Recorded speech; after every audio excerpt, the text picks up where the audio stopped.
खामोशी के अंदर एक भिखारी को अपने जेब से 50,000 रुपये पूरी ज़कात सदका खैरात जो देने का तुम्हारा लाख रुपए दे दो, उसको 1,00,000 रुपए का एक पूरा बंडल दो, उसको बोलना ये रख। दूसरे दिन देखो आप उससे फटे पुराने और उससे ज्यादा मैले कपड़े पहन के आके वहां बैठेगा। एक ऐसे भिखारी है जिनका कारोबार ब्याज का है जी, ब्याज से पैसे बांटते लोग जी, भिखारी लोग ब्याज से पैसे बांटते। बेवा को कभी राशन मत दो जी, बेवा को कपड़ा मत दो जी, बेवा को शोहर दो जी। वो जिंदगी भर भीख नहीं मांगेगी, आपको हमेशा नहीं देने पड़ेंगे। आप कितने दिन देंगे? 1 महीने का देंगे। कारोबारी को बगैर बार्गेनिंग करे के, बगैर भावताव करे के माल नहीं ले रहा उससे, और उसी से 5-10 रुपया वापस लेके भिखारी को दे रहा। वो ये बोलना चाहता कि तू कारोबार मत कर, भीख मांग।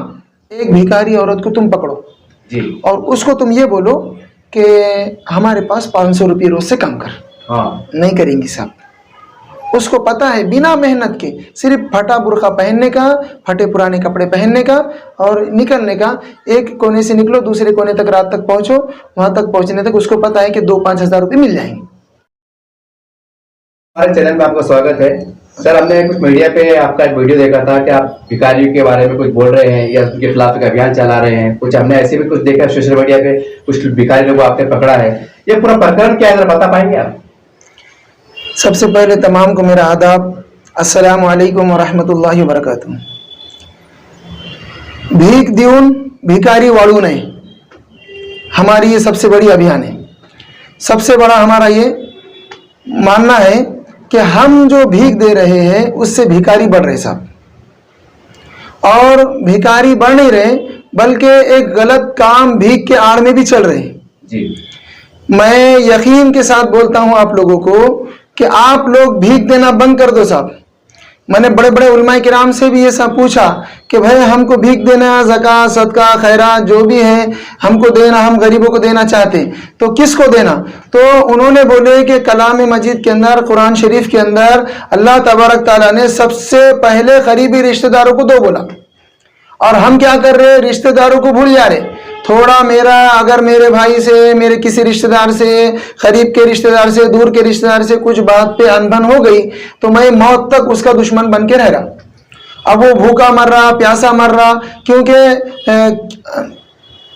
अल्लाह के रसूल सल्लल्लाहु अलैहि वसल्लम ने फरमाया खैरुन्नास मन यनफउन्नास, लोगों में बेहतर वो शख्स है जो लोगों को नफा पहुंचाए। तुम में बेहतरीन शख्स वो है, जैसे उलमाए किराम जो बोलते हैं कि तुम में बेहतरीन शख्स वो है जो लोगों को नफा पहुंचाए। और आज हमारे करीब के रिश्तेदार, दूर के रिश्तेदार, हमारे वो भूखे सो रहे, उनके बच्चों को स्कूल के जाने के लिए किताबें नहीं, बैग नहीं, स्कूल की फीस भरने के लिए पैसा नहीं, हम उनका कोई ध्यान नहीं दे रहे। लेकिन मस्जिद से बाहर निकल रहे या कहीं रोड पे दिख रहा तो एक 500 के नोट निकाले, अच्छा छुपा के दे रहा।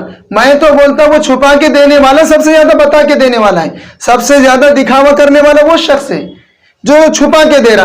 क्योंकि अगर उसको छुपा के देना होता था तो करीब के उसके जो रिश्तेदार लोग हैं, बहन के बच्चे, भाई के बच्चे, चचा के, खालू के, मामू के, जो भी रिश्तेदार हैं, उनको वो गच्चूप से ले जाके उनके घर में राशन दे के आ जाता था, कसूब से उसके बच्चों की जाके फीस भर के आ जाता था।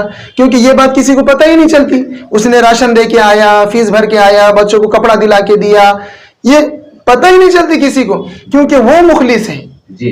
और ये जो मस्जिद से बाहर निकाल के यूं दे रहा, वो यूं नहीं दे रहा हूं, सबको दिखा के दे रहा, उसको मालूम है मैं यूं दूंगा तो मुझे सब देख रहे बोल के जी।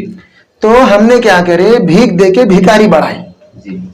आज तुम क्या करो, खामोशी के अंदर एक भिखारी को अपने जेब से 50,000 रुपये पूरी ज़कात सदका खैरात जो देने का तुम्हारा लाख रुपए दे दो, उसको 1,00,000 रुपए का एक पूरा बंडल दो, उसको बोलना ये रख। दूसरे दिन देखो आप उससे फटे पुराने और उससे ज्यादा मैले कपड़े पहन के आके वहां बैठेगा, वो 1,00,000 रुपए को ठिकाने लगा देंगे। कहीं एक ऐसे भिखारी है, मैं सुनी सुनाई बात नहीं कर रहा, आंखों देखी बात कर रहा, तजुर्बे की बात कर रहा, अनुभव वाली बात कर रहा। मैंने जो बात पे ऑब्जर्वेशन किया वो बात कर रहा आपको कि कई ऐसे भिखारी है जिनका कारोबार ब्याज का है जी। ब्याज से पैसे बांटते लोग जी, भिखारी लोग ब्याज से पैसे बांटते जी। भिखारी लोग, आज तुम उनको एक पोता चावल दो, एक पोता घी दो, कुछ भी राशन, एक तेल का डब्बा दो, वो लेकर चला जाएगा जी और वो जाके बाजू वाले को नहीं तो दूर वाले को जी बेच देगा, जी क्योंकि उसको जरूरत ही नहीं है। उसको मालूम है मुझे फटा पुराना कपड़ा पहनना है, मैला कुचैला कपड़ा पहनना है, और आप जो है तो वहां पर भीख मांगने को जाना है, और वहां जाने के बाद मुझे चाय फ्री, जी पूरी सिगरेट फ्री, जी जो भी खाता होगा फुकट में है सब, जी कपड़ा फुकट में है, कपड़ा तो लगता ही नहीं, कपड़ा तुम दे दो वो बेच देगा, जी तुम लुंगी दो, ड्रेस दो, उठा के वो बेच देंगे लिया के, और पुराने देंगे तो वो वापरेंगे नहीं, फेंक देंगे लिया के, जी तकिया बना के वापरेंगे नहीं तो कुछ भी जी। उसके काम में ला लेंगे या फेंक देंगे लिया के, वो कुछ काम में नहीं आती चीज है। जी ऐसी ऐसी औरतें देखा मैंने जी जो है तो दिन भर यहाँ पर भीख मांग रही है जी और रात में गलत काम कर रही है, जी दिन में भी गलत काम कर रही है।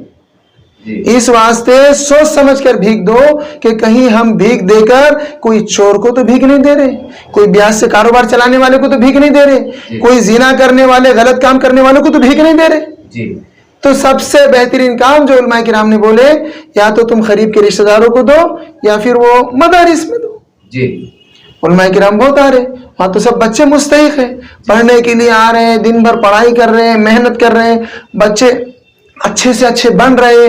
जी। एक तो दीन की भी खिदमत हो जाती और बच्चों की भी हो जाती, सबकी मदद हो जाती उसमें। जी सीधी सीधी बात है।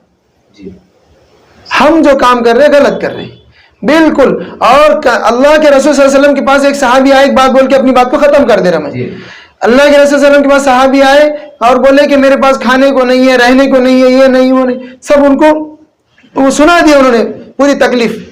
अल्लाह के रसूल सल्लल्लाहु अलैहि वसल्लम उनको किसी के घर से खाना मंगा के खिला सकते थे, जी खुद अपने घर से अल्लाह के रसूल सल्लल्लाहु अलैहि वसल्लम खिला सकते थे, पर नहीं खिलाए। उनकी मजबूरी का हल वो नहीं बताया अल्लाह के रसूल सल्लल्लाहु अलैहि वसल्लम ने कि एक दूसरे के हाथ से जमा करो खाना और थोड़ा सा राशन पानी जमा करो और उसको दे दो। जी बिल्कुल नहीं करे अल्लाह के रसूल।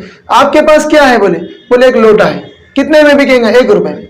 8 आने की कुराड़ी ले लिए, 4 आने की क्या कुराड़ी ले लिए, थोड़ा सा घर पे राशन तो खाने पकाने का चीज़ा ले लो बोले, और एक कुराड़ी लेने लगा दिए और जाओ बोले लकड़ियां तोड़ो। जी लकड़ियां तोड़ो और इतने करोड़पति हो गए कि वो कुछ ज़कात देने वाले और मदद करने वाले हो गए। हम कारोबारी बनाएं। अगर हमारे पास 20,000 रुपये, 50,000 रुपये, 30,000 रुपये अगर ज़कात, खैरात, सदका जो भी निकालने का होगा, एक फर्ज करो छोटी मोटी रकम भी बोल रहा है, उससे छोटी भी देने का है आपको तो दे सकते।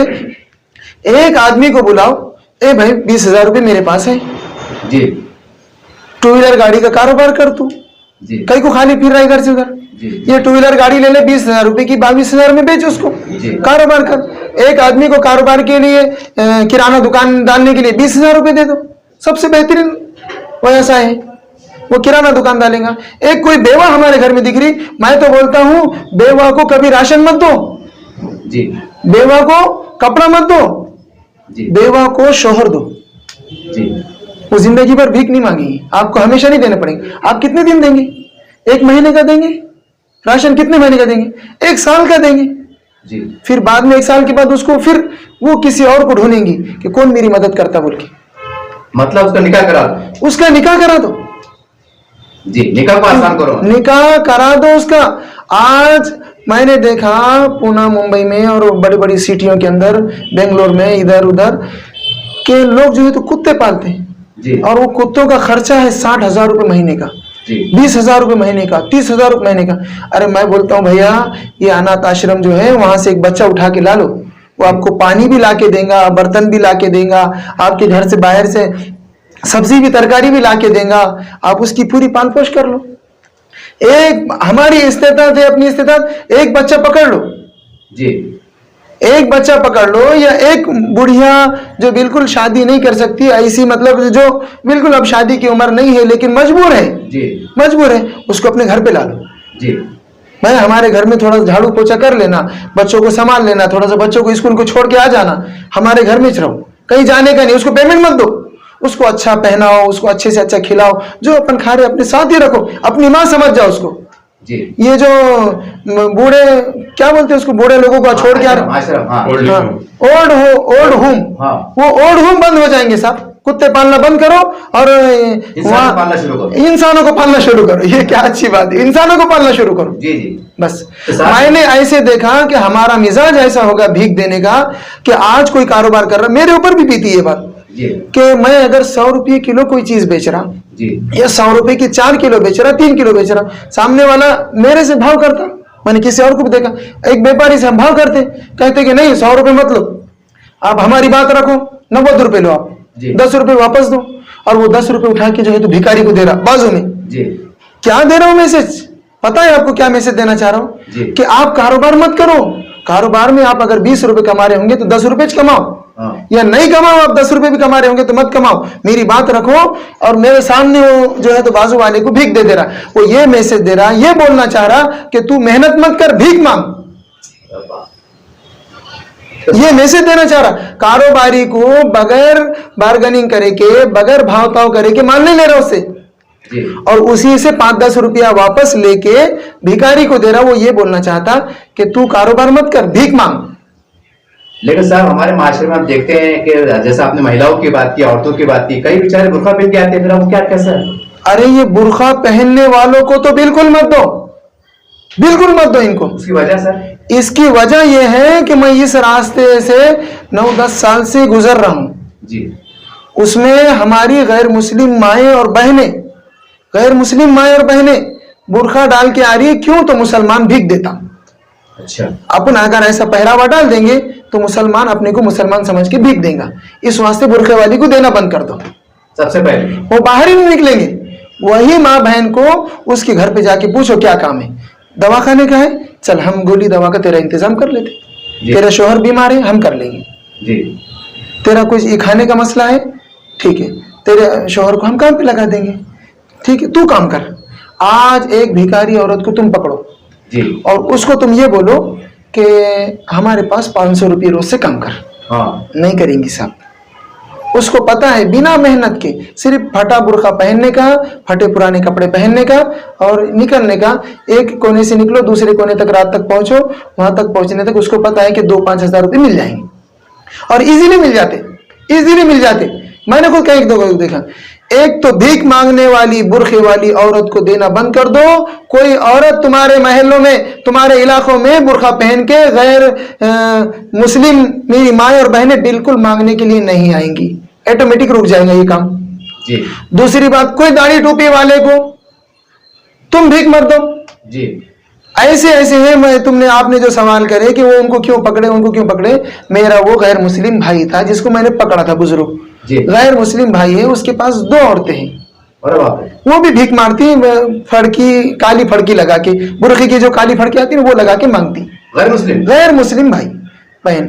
और वो भी अपने कमिश्नर ऑफिस के सामने, मैंने उसको रात में 1:30 बजे वहां से उठाया था, और आपको भीख मांगना है मांगो, लेकिन ये फड़की निकाल दो। जी तो अपने हमारे पास कुछ हमारे माए बहनें भी जो हमारे सपोर्ट में है, वो वहां पर खड़ी हुई और उसके आग पे से वो निकाल के ली और उसको जला दी। जी ऐसा है। तो न बुर्खा पहनने वाली औरत को दो, न दाढ़ी टोपी पहनने वाले मर्द को दो, इतनी बात ध्यान में लाओ। हमारे मुल्क से भीख खत्म हो जाएंगी, लोग मेहनत के आदी हो जाएंगे और मेहनत करने लग जाएंगे, कारोबार करेंगे लोग। लोगों को कारोबार से लगाओ, भीख पर मत लगाओ, हम भीख दे के भिखारी बना रहे। आपका नाम? बस यही बोल के मैं अपनी बात को खत्म आपका कर। नाम बता दीजिए। मेरा नाम अब्दुल समद बागवान।